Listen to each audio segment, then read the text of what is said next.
Why are we talking about dementia? Well, I think one of the main reasons is that it is a significant health problem. And in September of this year, Alzheimer Canada published an update to some information that they had. It's called the Landmark Study. It's a very important piece of research, if you will, put out by Jonathan Armstrong, along with a panel of researchers and people with lived experience. We talk about the impact because right now in Canada, there's over almost 600,000 people living with dementia.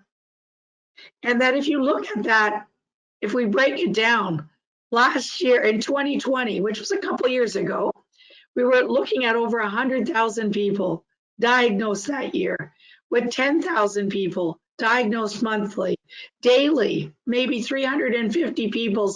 If we look at 2030, which is not very far away, we're looking at close to 1 million Canadians being diagnosed. If we look at this and say, was it just a Canadian problem? It is not. It's a worldwide problem. And there's estimated to be about 50 million people worldwide living with dementia. And by 2050, those numbers will triple. New cases are being diagnosed every 3 seconds. And if you're not a person who has been diagnosed with the disease, then you're more likely to be a caregiver.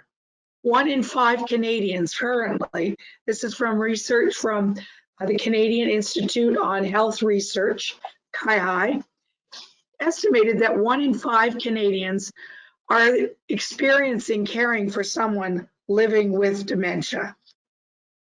And, sorry. The Landmark study goes on to show that there's many things that we can do to reduce the impact of dementia. There are a number of people who are not diagnosed. You know, given those numbers, they're pretty scary. But one of the things that came out last year, 2021, was a research study again done in Canada by McGill, where they talked about people are not getting diagnosed.